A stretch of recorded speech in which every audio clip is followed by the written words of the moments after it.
Hello everyone, प्यारे बच्चों, जब से मार्केट में नई एनसीईआरटी आई है तब से बहुत सारे बच्चे आप में से कंफ्यूज हैं कि नई एनसीईआरटी को फॉलो करें या पुरानी एनसीईआरटी से ही पढ़ें, क्योंकि नई एनसीईआरटी में कंटेंट काफ़ी कम है और बहुत सारे चैप्टर्स ऐसे हैं, केमिस्ट्री और बायो की बात करें कि नई एनसीईआरटी में है ही नहीं।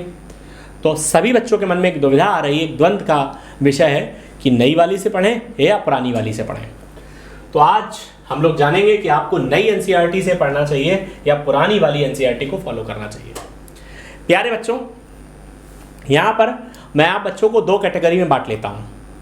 नंबर 1, यदि आप सिर्फ और सिर्फ बोर्ड की तैयारी कर रहे हैं और आपका मकसद है कि 10th और 12th में अच्छे मार्क्स लाना है, तब तो भैया आपको कंफ्यूज होने की ज़रूरत है ही नहीं, क्योंकि सीबीएसई ने अपना सिलेबस भी अपडेट कर दिया और ये अपडेशन सीबीएसई की वेबसाइट पर भी मेंशन है।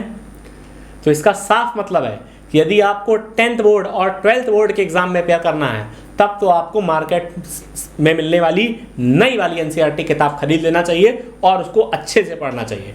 जो कंटेंट, जो न्यूमेरिकल्स उसमें दिए हैं, उस पर ही फोकस करना चाहिए और कुछ मत सोचना चाहिए।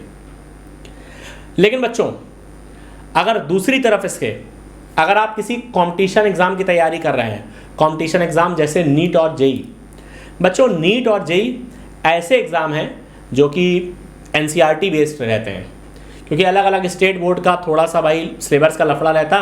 तो देखा जाए नीट और जेई के एग्ज़ाम्स में अलग अलग सिलेबस, अलग अलग बोर्ड वाले सिलेबस के बच्चों को जो स्टेट बोर्ड होते उनको कोई परेशानी ना हो, इसलिए नीट और जेई में अब तक जो इनका बेसिक था वो था एनसीईआरटी की बुक्स। लेकिन बच्चों, अब एनसीईआरटी की बुक्स ही दो तरह की मार्केट में अवेलेबल हैं।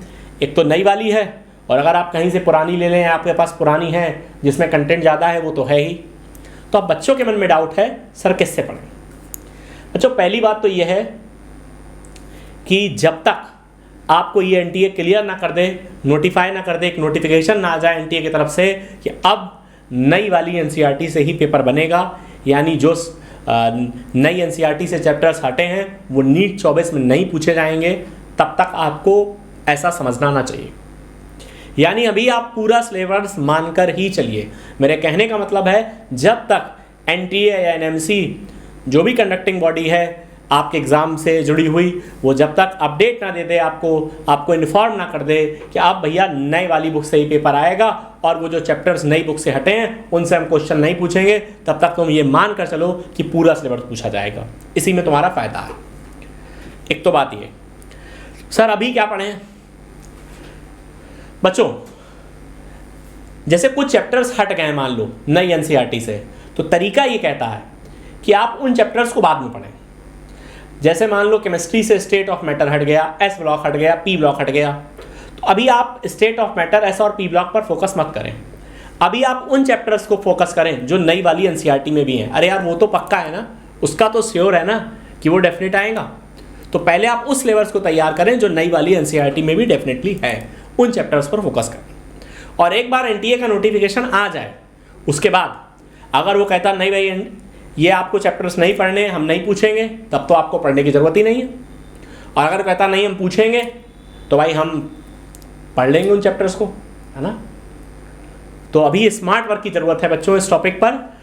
इसलिए बच्चों, ये अभी डायलेमा की सिचुएशन है, द्वंद्व की सिचुएशन है। इसलिए हम लोगों ने ओमेगा कैरियर इंस्टीट्यूट में जो ओमेगा का एनुअल कैलेंडर है, मतलब जो वार्षिक शेड्यूल है, उसको भी कुछ इसी प्रकार से फ्रेम किया है कि जो टॉपिक्स हटे हैं उनको बाद में रखा है और जो नई वाली एनसीईआरटी के टॉपिक्स हैं उनको पहले रखा है, क्योंकि ये तो डेफिनेट है वो टॉपिक्स आने ही हैं। बस इसके सिवा आप कुछ नहीं कर सकते, ठीक है। बाकी ज़्यादा डिस्कशन में मत पड़िए। बहुत सारे लोगों का मानना ऐसा है कि 12th वाले बच्चे भी नीट का एग्ज़ाम देते हैं, और जब 12th वाले बच्चे एग्ज़ाम देते हैं तो आगे आने वाले सालों में जब वो किताब ही नहीं मिलेगी, किताब में चैप्टर ही नहीं होगा, तो एनटीए या नीट में वो क्वेश्चंस नहीं पूछे जा सकते, एनटीए वो क्वेश्चंस नहीं पूछ सकता। लेकिन अब देखते हैं क्या होता है बच्चों। अभी द्वंद्व की सिचुएशन है, अभी डायलेमा की सिचुएशन है, इसलिए मैंने सोचा एक वीडियो बनाऊं और आपको बताऊं। तो स्मार्ट वर्क ये है, आपको समझ में आ गया होगा। करना ये है भाई कि अभी बचे हुए चैप्टर्स, यानी जो नई बुक्स में भी हैं, वो सभी चैप्टर्स आपको पढ़ने हैं, और उसके बाद जब एक बार क्लियर हो जाए, है ना, एक बार क्लियर हो जाए उसके बाद हम अपनी स्ट्रेटजी चेंज कर लेंगे, ठीक। अच्छा एक बात और,